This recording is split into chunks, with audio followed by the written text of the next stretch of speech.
Primera Tesalonicenses, capítulo 1, versículo 2, versículo 3.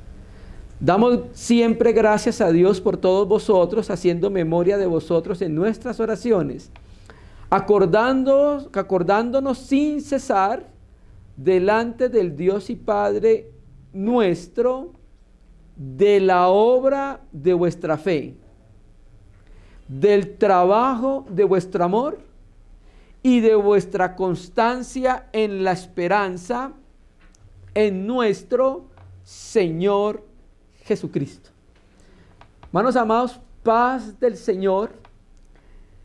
Dios, cuando diseña el plan de redención para el hombre, diseña también lo que entendemos nosotros que es la iglesia. Y cuando empieza a manifestarse la iglesia sobre la faz de la tierra, muchos hermanos concuerdan que es en Pentecostés, cuando se manifiesta la iglesia, aunque ya había varias personas que tenían el Espíritu Santo.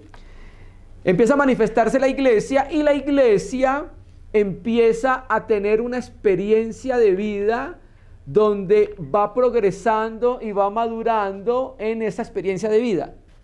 Al principio van empezando a entender la revelación de la ley, de los profetas, de Jesucristo. Luego van avanzando en cómo aplicar esas verdades de Jesucristo resucitado a la vida de la iglesia. Luego van surgiendo muchas iglesias. Luego las iglesias empiezan a tener que ser administradas. Entonces Dios empieza a establecer los líderes de la iglesia. Luego las iglesias necesitan personas que empiecen a servir.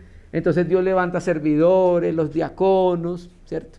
Y en la medida que la iglesia en hechos va avanzando, va empezando a crecer en fe, a crecer en conocimiento. Va empezando a ser consciente de su posición en el mundo y sus responsabilidades espirituales para con el Señor, ¿cierto? Entonces, quisiéramos hablar de eso, de cómo la iglesia, desde que se establece, empieza a tener un avance cuando va siendo dócil a la instrucción del Espíritu Santo en el interior, cómo la iglesia va avanzando, teniendo fe en la palabra del Señor, teniendo fe en la esperanza del Señor, y cómo la fe y cómo ese avance va a ser evidente a las demás iglesias y al mismo mundo, a los inconversos. Leímos el texto de Primera Tesalonicenses, capítulo 1, versículo 2, y cuando ustedes se acercan a esta epístola, ustedes se dan cuenta que uno de los temas principales de la epístola a los tesalonicenses, sin lugar a duda, aparece en casi todos los capítulos de Tesalonicenses, primer capítulo, segundo capítulo, la segunda venida de Jesucristo en gloria y majestad a la tierra. Sin lugar a duda usted lee y se va a dar cuenta que el apóstol Pablo está anunciando la segunda venida del Señor, la inminente segunda venida del Señor, nuevamente irrumpiendo en el tiempo y espacio. Pero también hay otro tema subyacente en esta epístola, y es el ministerio de la iglesia local. Tenemos esos dos temas. Habla, sin lugar a dudas, de la segunda manifestación de Cristo a la tierra, y habla también del ministerio y las responsabilidades de la iglesia local. Y para eso utilizaremos estos versículos, el 2. Generalmente las epístolas en la antigüedad iniciaban con un saludo. El versículo 1 es el saludo, luego el agradecimiento, versículo 2, y quiero que nos centremos en el versículo 3. Pablo oraba al Dios y Padre por los tesalónicos, iglesia que él había fundado en su viaje apostólico, ¿cierto?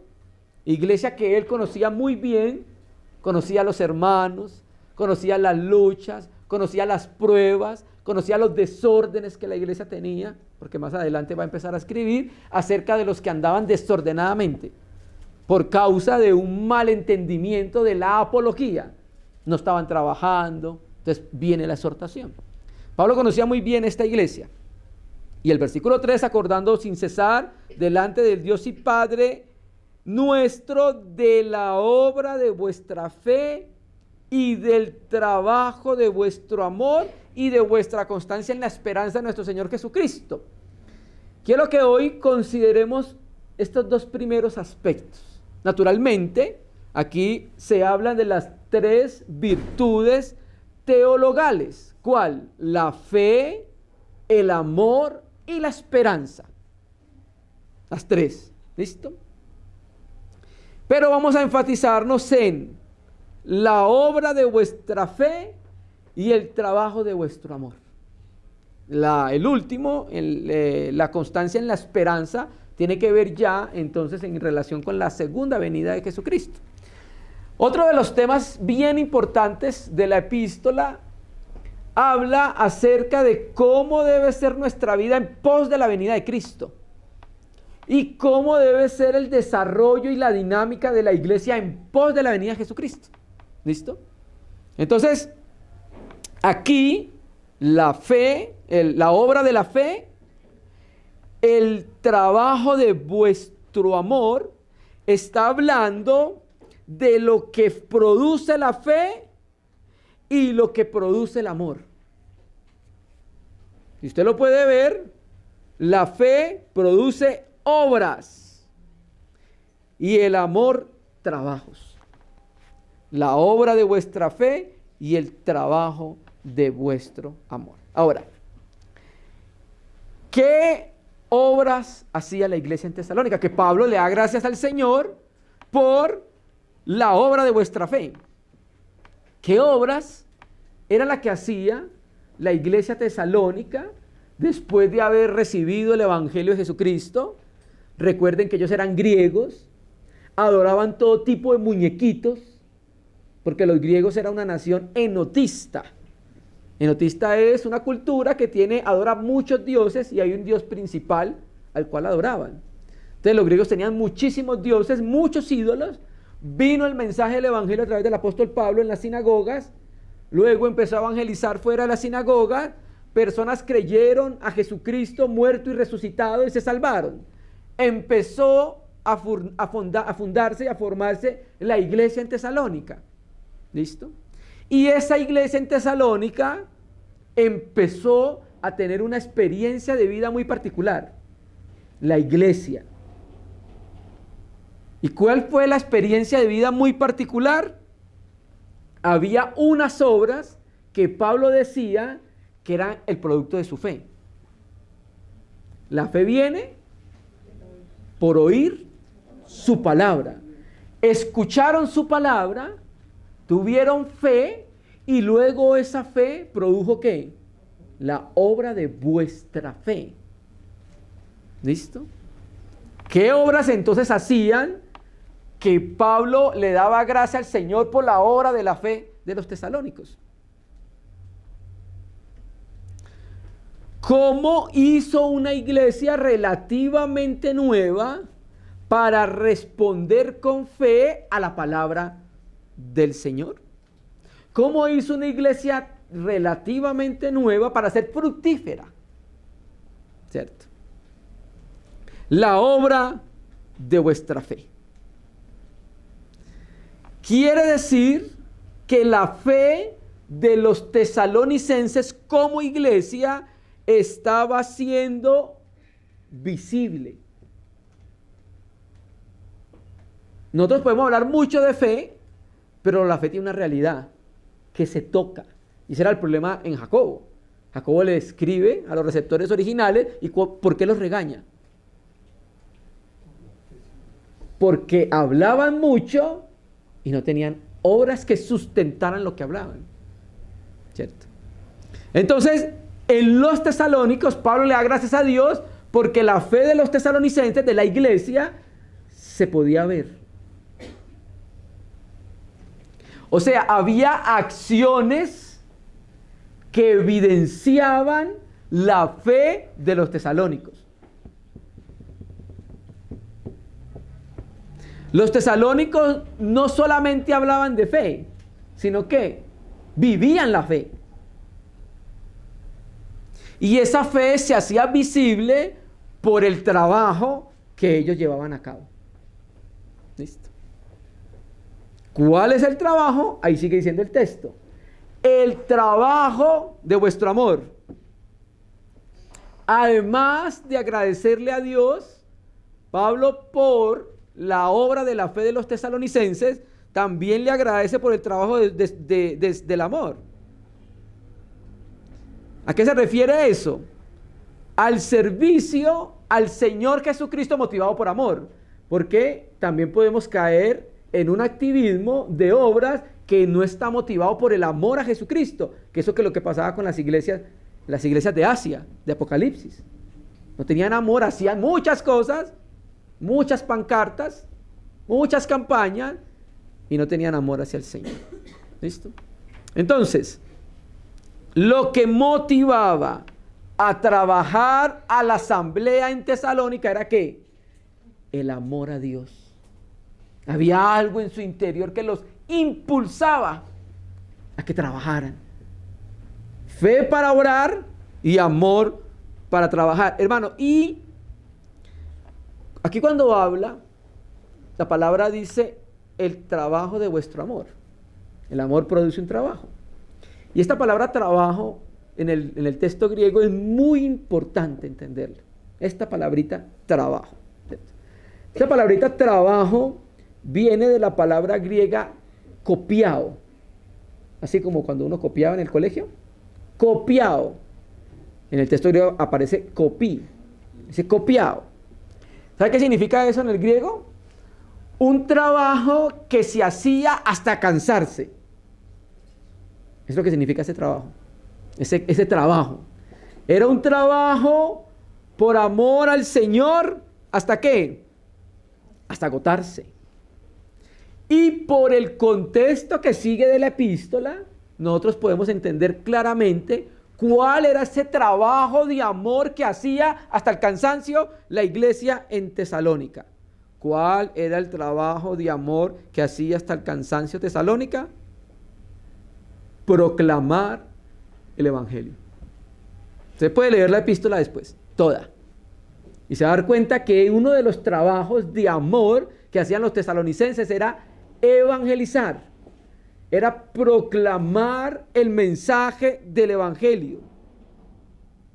Y cuando proclamaron el mensaje del evangelio, ese evangelio se extendió a muchos lugares. Después vamos a mirar, vamos a ir descubriendo cómo se extendió este mensaje del evangelio.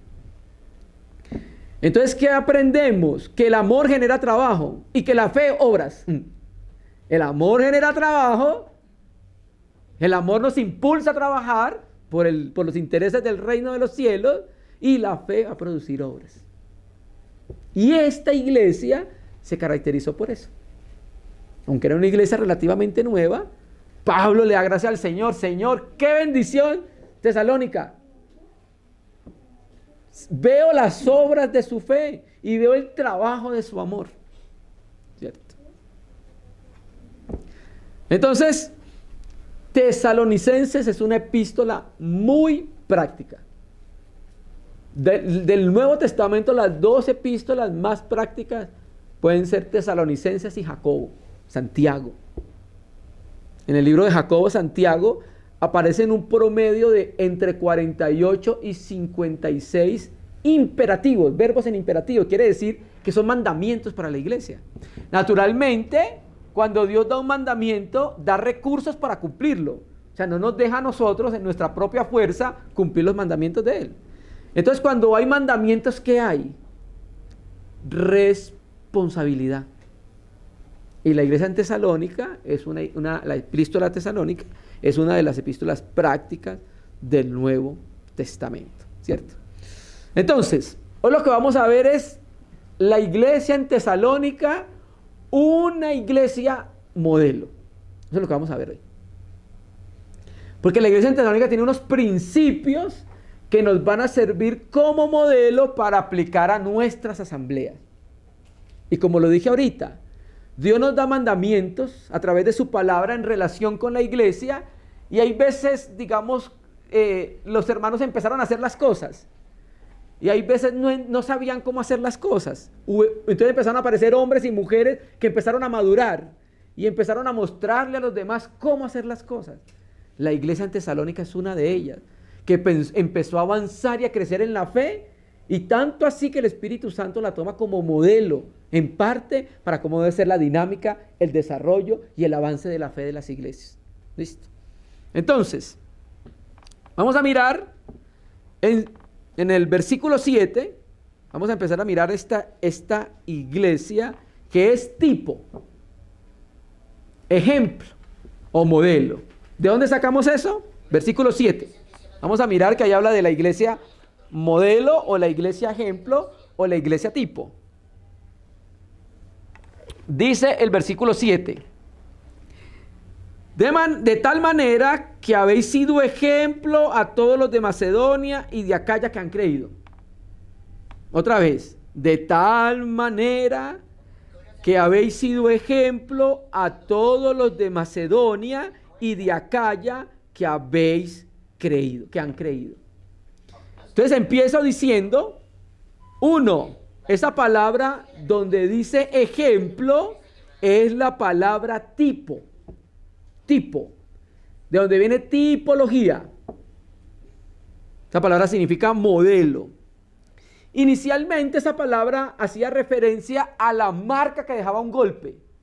Se tomaba una piedra y le pegaba a la pared, y entonces ahí la pared quedaba la marca de esa piedra. Eso era lo que era un tipo. De ahí donde viene tipología, tipografía. También viene de ahí. ¿Listo? Entonces, ¿qué es lo que está diciendo el apóstol? A los creyentes en Tesalónica. ¿Qué es lo que está diciendo el apóstol? Que era como si ellos fueran el ejemplo que el Espíritu Santo colocaba para las iglesias que estaban en Macedonia y que estaban en Acaya. ¿Qué era Macedonia y qué era Acaya? Macedonia y Acaya eran dos regiones del país de Grecia. Grecia estaba dividida en dos regiones grandes, Macedonia y Acaya. ¿Listo?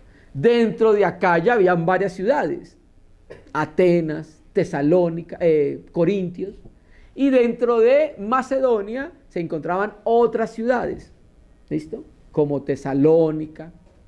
Entonces, Dios lo que está diciéndoles a través del apóstol Pablo a los creyentes en Tesalónica es que el Espíritu Santo estampó en ellos el ejemplo de vida de iglesia para las demás iglesias. La está utilizando como modelo.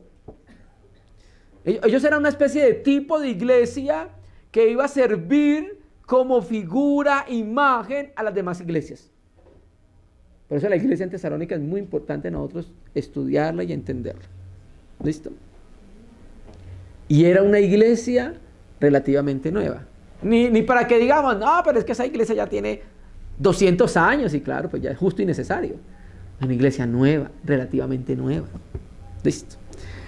Entonces vamos a empezar a mirar por qué la iglesia en Tesalónica fue modelo y ejemplo para las iglesias de Macedonia y de Acaya, incluso para nosotros hoy en nuestros tiempos. Y Dios cada vez quiere levantar más iglesias en medio de la faz de la tierra que puedan ayudar como modelo, como ejemplo para las demás iglesias. Versículo 8. Vamos a ver entonces. ¿Por qué fueron modelo y ejemplo? 1. Era una iglesia evangelizadora. Evangelizaron en su ciudad y evangelizaron más allá de su ciudad. Estas eran las obras de fe y el trabajo de amor de los tesalónicos. Fe en Dios, en lo que había dicho para cumplirlo, y amor para hacer su obra, para entregarse, para servir. Versículo 8. Porque partiendo de vosotros ha sido divulgada o resonada la palabra del Señor, no solo en Macedonia y Acaya, sino que también en todo lugar vuestra fe en Dios se ha extendido, de modo que nosotros no tenemos necesidad de hablar nada. Vino el evangelio, eran idólatras, vino el mensaje del evangelio. Arrepiéntanse, crean en Jesucristo como el Hijo de Dios para salvación, obtendréis la vida eterna y el reino venidero. Se arrepintieron, dejaron de adorar los ídolos y empezaron a adorar al Dios verdadero. La vida de Cristo llegó a ellos. Cuando la vida de Cristo llega a ellos, se vuelven reproductores de la vida de Cristo, hermanos. La palabra del Señor llegó a ellos. Y luego esa palabra empezó, dice aquí el texto, ha sido divulgada. La palabra griega traduce más exactamente, en la Biblia textual traduce resonada. El griego dice eco, ha hecho eco. ¿Ha escuchado, se ha metido a lugares donde el eco es muy fuerte? Usted habla y empieza a reproducirse la voz, voz, voz, voz. Eso pasó con ellos. El evangelio empezó a salir. Cada vez a círculos más amplios. Empezó en su ciudad. Llenaron Tesalónica del evangelio. Y cuando ya habían llenado Tesalónica, hizo más eco en otra ciudad. Y cuando ya evangelizaron así, hizo más eco en otra ciudad. Hizo más eco en otra ciudad. Y entonces dice el texto acá, ¿hasta dónde llegó eso? ¿Hasta dónde llegó la expansión y el eco del evangelio que predicaban los tesalónicos? Mira el texto. Macedonia y Acaya, que era toda la región. Entonces, cuando Pablo llega otra vez, casi no tiene que hablar de la fe en Jesucristo, porque ya la habían oído por parte de los macedonios, de los tesalónicos. Generalmente Pablo siempre llegaba a la sinagoga. Entonces supongamos que llegó a la sinagoga a hablar de Jesucristo como el Mesías. Sí, ya lo escuchamos. Los que se reúnen allí, no sé cómo se llaman, esos que dicen cristianos, ya nos hablaron de esto que usted no está hablando hoy. Por eso dice Pablo, no tenemos necesidad de decir nada, porque ustedes ya llenaron todo esto del evangelio. Me ahorraron buses. Mire este ejemplo de esta iglesia. Una iglesia evangelizadora. ¿Por qué? Porque tenía fe en lo que el Señor dijo. Y porque tenía amor por su obra. Quería participar de la obra del Señor. Era una iglesia comprometida con los intereses del Señor, con la causa del Señor, ¿cierto? Y desde allí empezó a difundirse el evangelio a estos lugares. Acaya y Macedonia, casi todo un país, ¿cierto? Naturalmente la población de ese tiempo no es la misma que tenemos hoy en nuestro tiempo. Pero sin lugar a dudas, fue una iglesia evangelizadora. Entonces, por eso el Espíritu Santo dice, ustedes vinieron a ser ejemplo de los que están en Macedonia de Acaya. De toda la región de Acaya y toda la región de Macedonia. ¿Por qué? 1, llevaron la buena noticia. ¿Listo? Primero. 2,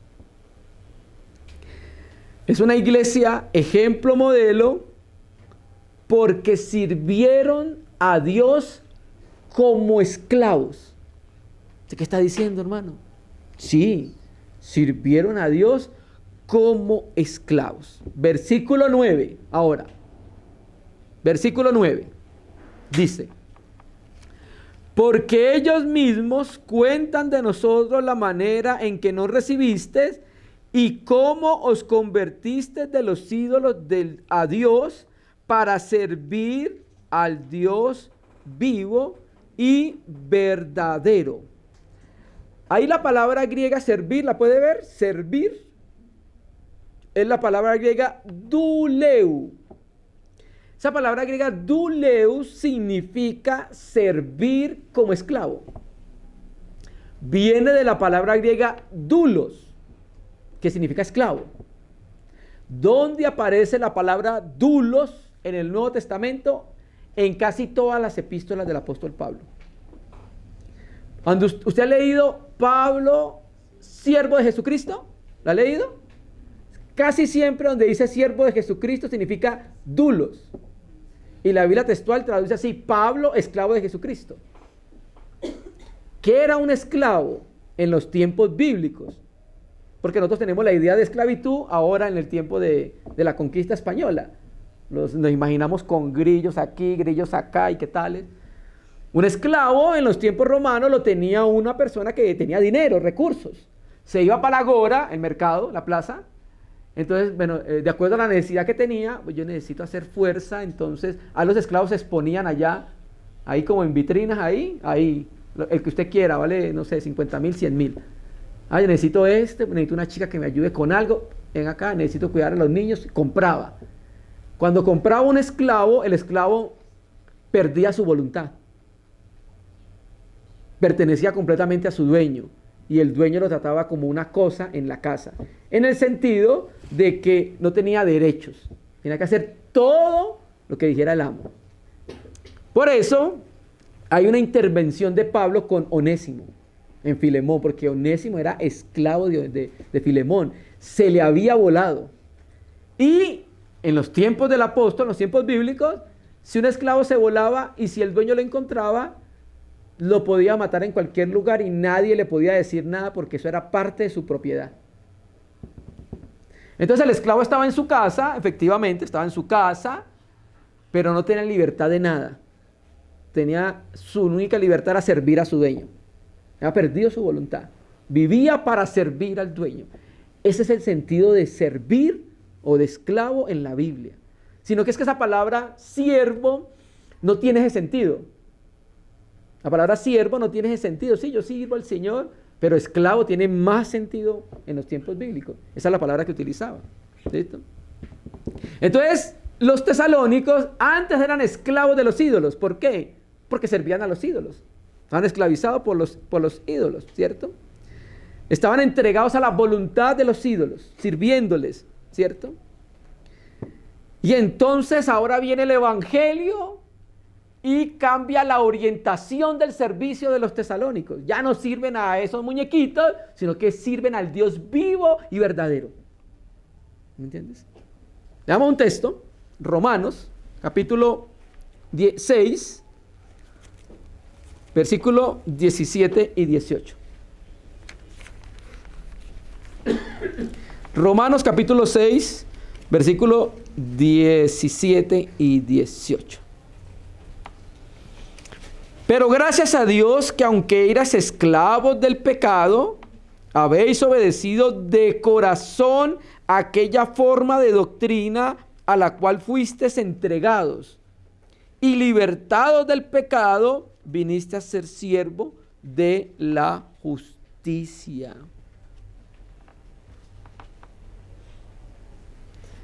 El pecado tiene un poder dominante sobre el ser humano. ¿Por qué el ser humano es esclavo del pecado? ¿Por qué mantiene esclavizado? Porque el pecado ejerce un poder sobre el ser humano que lo mantiene esclavizado. Y el segundo estadio de la salvación es cuando vemos que hay un creyente que se está liberando de este poder del pecado. Ya no vive bajo ese yugo del poder del pecado. Usted lo escucha hablar, usted escucha su mente, usted escucha cómo juzga y usted se va dando cuenta que cristiano está siendo liberado de ese poder del pecado. Antes servía como esclavo, ahora vino, escuchó aquella forma de doctrina. ¿Cuál es esa forma de doctrina? El mensaje de Jesucristo crucificado y resucitado y ascendido y salvador y redentor. Cuando escucha ese mensaje, el Señor lo liberta. Ahora ya no tengo que servirle allá a los ídolos mudos. Ahora sirve al Señor, ¿cierto? Entonces, hermano, cuando viene aquella forma de doctrina, ahora empieza a producir un vivir correcto en la vida de los tesalonicenses. Y empiezan ahora a entregar su vida al Señor, a servir como esclavos. El Señor habla y la iglesia responde: heme aquí mi Señor. ¿Qué ordena mi Señor? ¿Recuerda el caso de Samuel? Cuando Elí, el Señor llamaba a Samuel siendo niño, llamaba a Samuel. Samuel aún no podía todavía distinguir la voz del Señor, era muy niño. Eso habla también mucho de nosotros. Hay veces somos muy maduros en algunas cosas, no podemos distinguir bien la voz del Señor. Entonces viene alguien y nos dice: cuando te vuelvan a llamar, he aquí el siervo de mi Señor. Porque así nos tenemos que reconocer delante del Señor como sus esclavos. No se reconozca como algo más. Reconózcase como su esclavo, como aquel que le sirve a Él de muchas maneras. Sirve en adoración, en servicio, en entrega. Entonces, 2. Un ejemplo, una iglesia ejemplo, una iglesia modelo, porque era una iglesia evangelizadora, llenó del evangelio esos lugares. 2, porque sirve como esclava a Dios. 3, era una iglesia Filadelfia.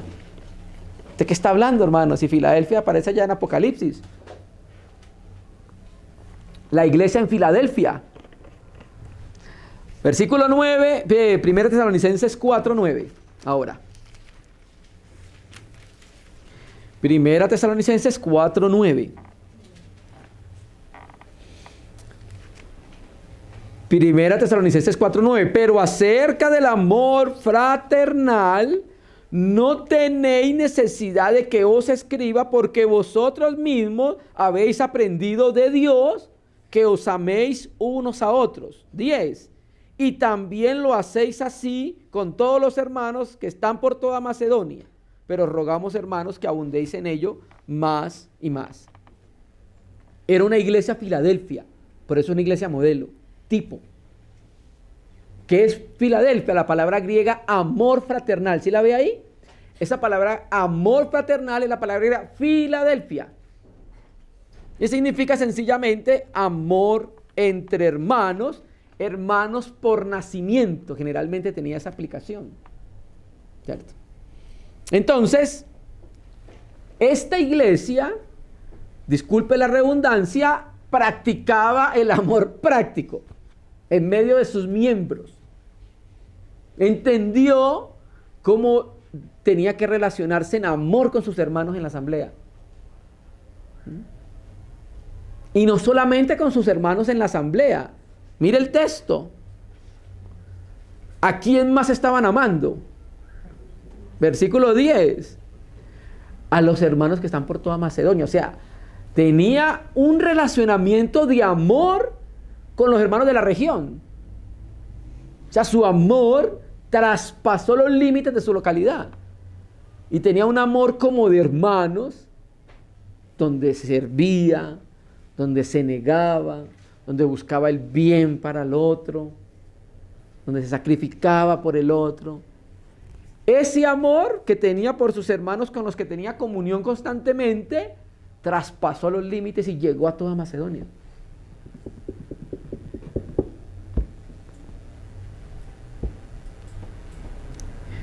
Y es ahí cuando el mundo irredento reconoce que somos discípulos de Cristo. El mundo no va a reconocer que somos los discípulos de Cristo porque tenemos un magíster en teología PhD. El mundo no nos va a reconocer por eso, como creyentes o como hijos de Dios. El mundo va a reconocer que somos hijos de Dios, es por esto. Por ser una iglesia Filadelfia. Y el amor del creyente tiene 3 direcciones. 1, Dios. 2, hermanos. 3, perdidos. ¿Por qué cree que salimos a evangelizar?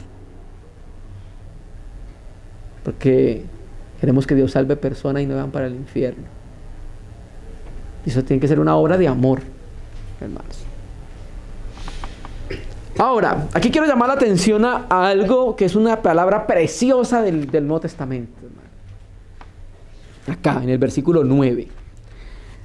Donde dice, habéis aprendido de Dios. ¿Sí la ve? Habéis aprendido de Dios. Es una sola palabra griega. Habéis aprendido de Dios. 3 en español, habéis aprendido de Dios. 4 en español y 1 en el griego.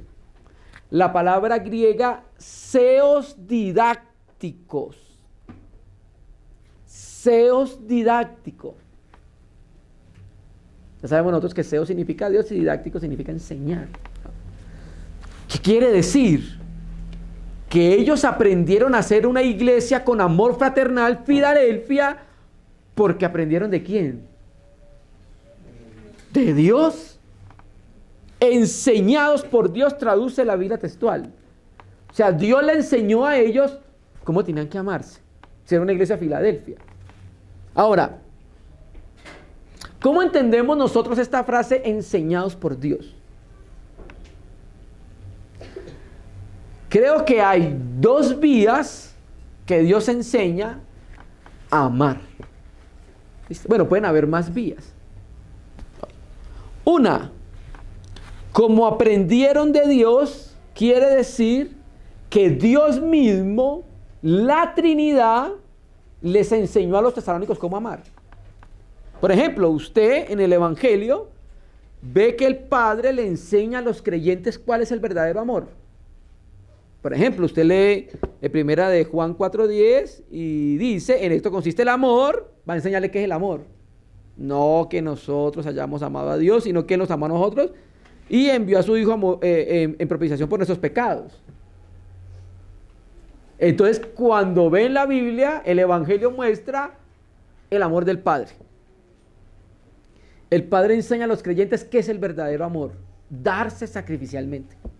Es el verdadero amor. Luego, vemos que Cristo también nos enseña cómo es el verdadero amor. El Hijo. En Juan 13 dice, como había amado a los suyos que estaban en el mundo, los amó hasta el fin. Y ese amor hace que Él haga algo. ¿Qué? Se entregue. ¿Cierto? Y el Espíritu Santo también enseña el amor de Dios, hermanos. Usted no ha visto en Romanos que dice, el amor de Dios ha sido derramado en nuestros corazones por el Espíritu Santo. Entonces el Espíritu Santo nos enseña cómo amar a los hermanos. Entonces el Dios enseña, instruye al creyente y lo capacita para amar como Dios ama, sacrificialmente. Entonces por eso dice, habéis aprendido de Dios. Bueno, 1, 2, ¿por qué otra vía? Naturalmente por el apóstol Pablo y sus colaboradores. Mire, hermano, nosotros no aprendemos, una de las maneras que más aprendemos es viendo. Y hay veces hay cosas que quedan como muy abstractas para nosotros, como muy en el aire, como muy espiritualoides. Pero las cosas prácticas que nosotros podemos ver y tocar nos enseñan mucho más a nosotros. Entonces, claro, Pablo viene y muestra cómo es que hay que amar fraternalmente, Filadelfia. Porque él lo dice. Él habla acerca del amor, habla acerca de la imitación que hay que tener hacia Él. Entonces, claro, líderes piadosos nos enseñan a nosotros cómo es el amor fraternal, cómo es el amor Filadelfia. ¿Cierto? Entonces, tercer punto, en una iglesia modelo no podemos ver todo naturalmente, porque no lo entendemos, pero tampoco tenemos el tiempo, pero al menos colocamos una base.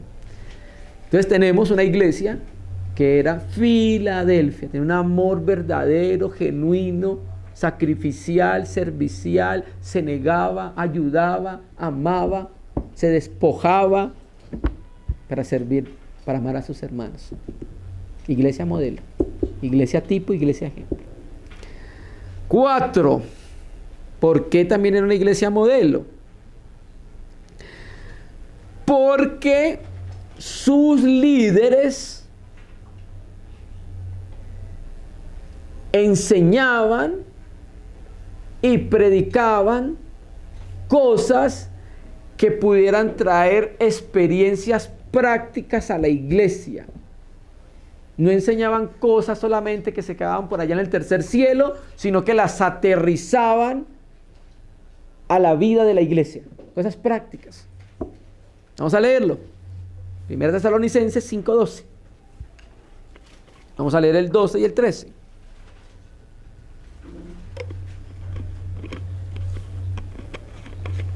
Pablo, casi en todas sus epístolas, cuando llega al final, hace recomendaciones de tipo práctica. Por ejemplo, Romanos. Llega el 12 y empieza la práctica. 12, 13, 14, 15 y 16. Todo lo práctico. Aquí llegó al último capítulo y vienen las cosas prácticas. 12. Os rogamos, hermanos, que reconozcáis a los que trabajan entre vosotros y os presiden en el Señor. y os amonestan, y que los tengáis en mucha estima y amor por causa de su obra. Tened paz entre vosotros. ¿Por qué termina con la frase tened paz entre vosotros? Porque hay veces no nos gustan que nos amonesten.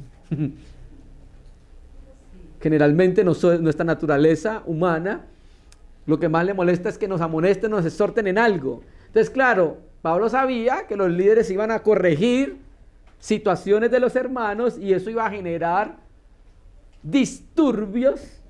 El humo se iba a enrarecer por la corrección. Entonces le dice, yo sé lo que va a pasar cuando vengan a corregirlo, entonces tengan paz entre ustedes. Puedo terminar con esa frase tan enigmática ahí.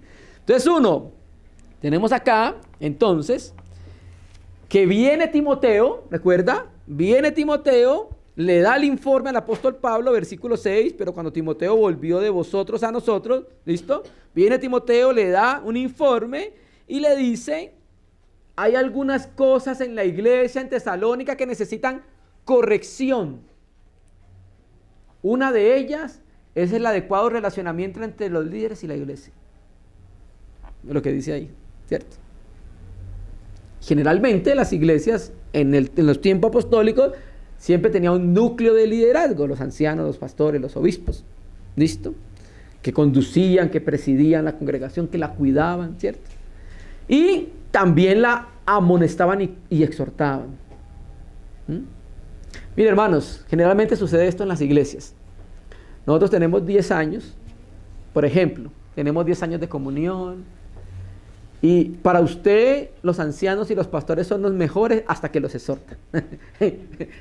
Al otro día ya, el peor anciano que tenemos en la iglesia, el peor pastor, hasta el día anterior, Señor, gracias por ese pastor que nos diste, por ese anciano, una maravilla, un hombre espiritual, un hombre sabio, que cuida, que apacienta. Al otro día, Señor, cámbialo de ciudad, Señor, ¿cierto? Y eso sucede muchas veces, hermano. Nosotros necesitamos también como creyentes madurar para ser corregidos. Cuando nos corrigen, avanzamos. Cuando no somos corregibles, no avanzamos en la fe. Nos quedamos infantiles, inmaduros. ¿Listo? Entonces, les dice, primero reconozcan los que tenían problemas de reconocer el liderazgo en la iglesia. Ahí les dice, claro. Y les dicen, ellos trabajan entre ustedes. Vuelve la misma palabra copiado. Un trabajo arduo, un trabajo difícil, ¿cierto? No es fácil. ¿Usted cree que es fácil muchas veces pastorear o dirigir hermanos que no son dóciles? No es fácil. Hay veces dirigir, cuidar, pastorear hermanos, hermanas que no han sido quebrantados no es fácil. Una vez le preguntaron a un niño, ¿qué quiere ser cuando sea grande? Pastor. ¿Por qué? Porque no hace nada. Mi papá no hace nada. Bueno, es uno de los trabajos más difíciles, dolorosos, porque se cargan muchas cosas en la espalda. No solo sus propios problemas, sino los problemas de los santos. ¿Te me entiendes? Entonces, Pablo les dice, ellos se entregaron a una labor ardua por ustedes. Por eso utiliza la palabra copiado, una labor hasta el cansancio.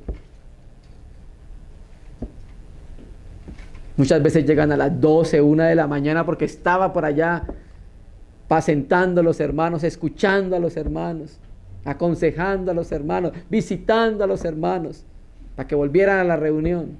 6 meses, 7 meses, 8 meses. Entonces, claro, estos ancianos, estos líderes de la iglesia, tenían obras, trabajaban y servían. Entonces, era un liderazgo que obraba también. Y esto es muy importante en una asamblea, hermano. El liderazgo de la iglesia. Un liderazgo que trabaje, que se entregue, obras de fe, trabajos de amor. Naturalmente hay muchas más cosas para hablar acerca de la iglesia tesalónica como modelo, pero estos puntos son como una base que nos pueden ayudar a nosotros para aplicarlos en nuestra asamblea local, porque la palabra de Dios es para aplicarla en nuestra vida, ¿cierto? Entonces tenemos uno que es una iglesia modelo porque evangelizaba.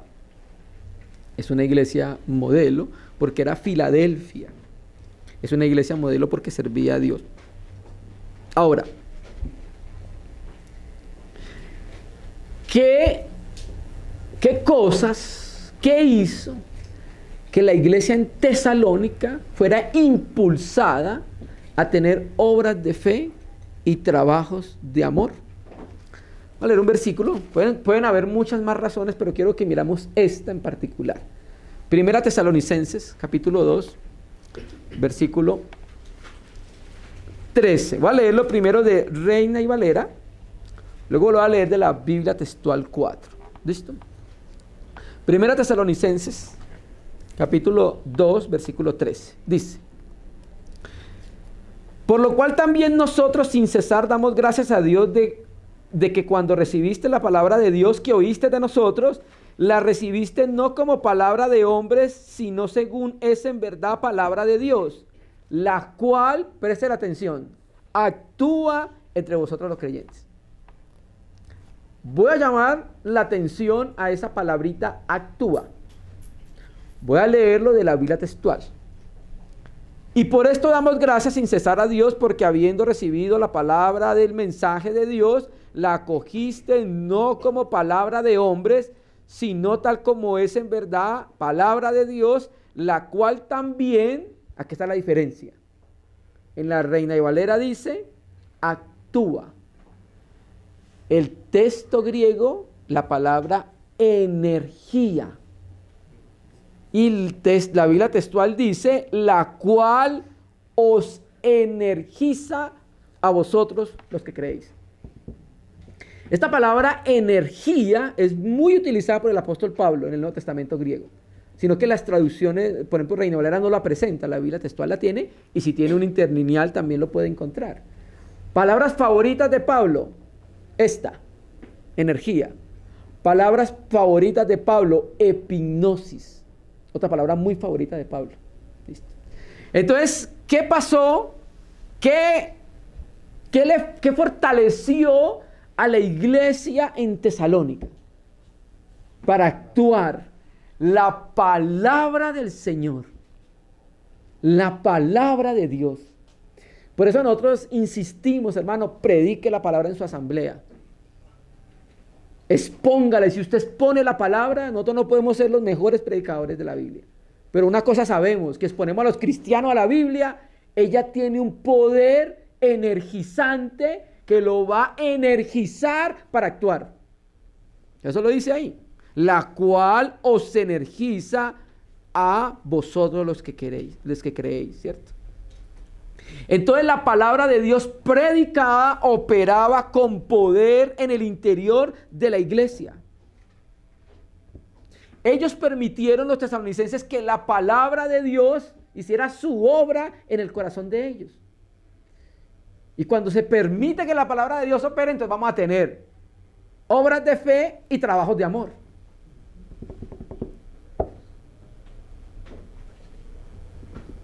¿Sí ven? Por eso Tesalonicenses era una iglesia que la considera el Espíritu Santo como modelo, como ejemplo, como tipo, hermano. Era una iglesia que predicaba y tenía un compromiso con lo que predicaba. Era una iglesia que podía verse la bendición del Señor en lo que estaba haciendo. El Señor bendecía esa iglesia, todo lo que hacía lo bendecía, hermano.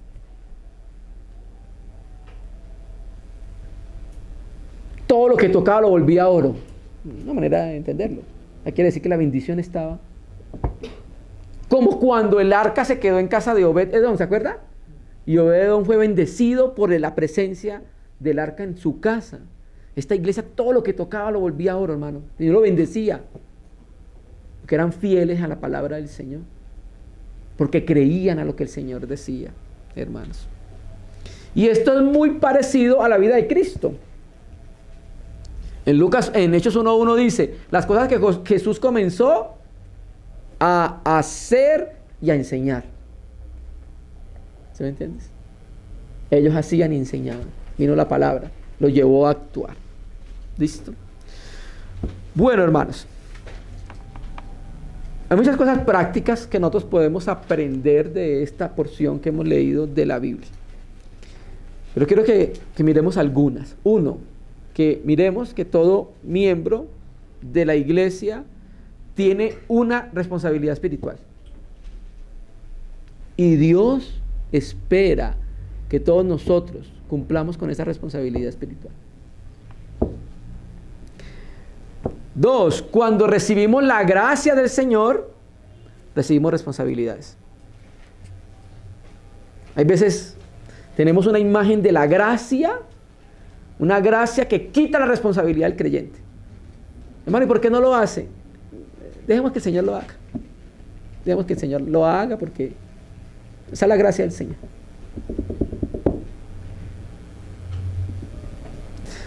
Tenemos que aprender a tener una vida cristiana, vivir una vida cristiana que tenga un equilibrio entre la gracia y la responsabilidad. A veces anulamos la responsabilidad por la gracia, pero la gracia nos trae responsabilidades a todos nosotros, hermano. Y el Señor añadía a la iglesia a los que iban siendo salvos. ¿Recuerdan? Hechos. Entonces, hermano, no evangelicemos porque el Señor añade a la iglesia que han de ser salvos. Ajá, ¿cómo los añadía? Texto anterior. Pedro predicó y se convirtieron 3,000 y luego 4,000. Naturalmente, hay unas concesiones que salimos a la esquina, está lloviendo muy duro, salimos a la esquina, empezó a llover muy duro, nos quedamos escampando y alguien venía, ay, con un paraguas, venga, le ayudo para que no se moje. Ay, gracias, que el Señor lo bendiga. Ay, ¿usted es cristiano? Ay, sí. Ay, a mí me hablaron del evangelio, pero yo fui a cierto lugar y me pareció que esto, ay, yo le invito a la reunión, hablamos de Jesucristo. Esas son concesiones que hace el Señor, pero no siempre sucede así. También viene por otra vía, por la vía de la responsabilidad, hermano. Y también aprendemos que los líderes de la iglesia, el liderazgo de la iglesia también tiene que involucrarse en cosas prácticas. Tenemos que predicar de Jesucristo, pero también tenemos que predicar de cosas prácticas que vivimos a diario. Familia, matrimonios, hijos, nuestras relaciones con el mundo, nuestras relaciones con todo lo que tiene que ver con el mundo, ¿cierto? Naturalmente basado en la Biblia. Mira que nosotros entendimos algo cuando estábamos exponiendo la epístola a los tesalonicenses. Y es que Dios espera que nosotros también hablemos de los otros temas prácticos, pero para hablar de los temas prácticos primero necesitamos conocer a Jesucristo. Si no nos sirve de nada lo que hablamos. Entonces, por ejemplo, Pablo empieza Colosenses. Saludo, da gracias a Dios por los tesalónicos, y luego empieza a hacer algo a partir del versículo 15 del capítulo 1. Él es la imagen del Dios invisible. En Él fueron hechas todas las cosas. ¿Qué es eso? Está engrandeciendo a Jesucristo en la iglesia. Está mostrando lo glorioso que es Jesucristo. En Él fueron creadas todas las cosas y todas las cosas en Él subsisten. Él es el primogénito de entre los muertos. Después de hablar quién es Jesucristo y lo grandioso, empieza a hablar de su obra. Fuimos crucificados con Él, fuimos muertos con Él, fuimos sepultados con Él.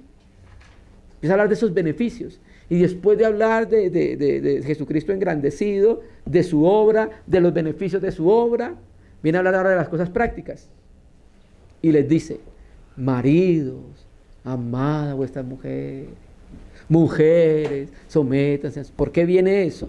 Que son cosas prácticas, pero vienen primero después de conocer quién es Jesucristo. Y el liderazgo de la iglesia en Tesalónica estaba amonestándolos, exhortándolos. Muchas veces amonestar en la Biblia, exhortar muchas veces en la Biblia tiene que ver con la palabra griega parakaleo, que viene de consolador. Entonces muchas veces se exhortaba para consolar. Hay veces se amonestaba, pues tenían que amonestar porque había ociosos en la iglesia. Alguien había dicho, Jesucristo ya vino, está cerca, viene mañana, vino hoy. Entonces los hermanos empezaron a vender todas las cosas. ¿Y ahora qué hago? ¿En qué trabajo? No tengo trabajo, entonces me voy entonces para la casa de María, un día y almuerzo, me voy para la casa de Fabio otro día y almuerzo, me voy para la casa de William otro día y almuerzo, y así tengo el almuerzo los 7 días de la semana. Entonces por eso Pablo exhorta y les dice, exhórtenlos porque viven desordenadamente. ¿Sí me entiendes? cosas prácticas, ¿cierto? Entonces, esos son otros aspectos prácticos que podemos aprender de la epístola. Entonces, hermano, hay muchas cosas más que decir acerca de la iglesia tipo y modelo, ¿cierto? Estas cosas, estos 4 puntos nos pueden ayudar y servir como base para, digamos, tener una aplicación y mirarla y aprender de la iglesia de los tesalónicos.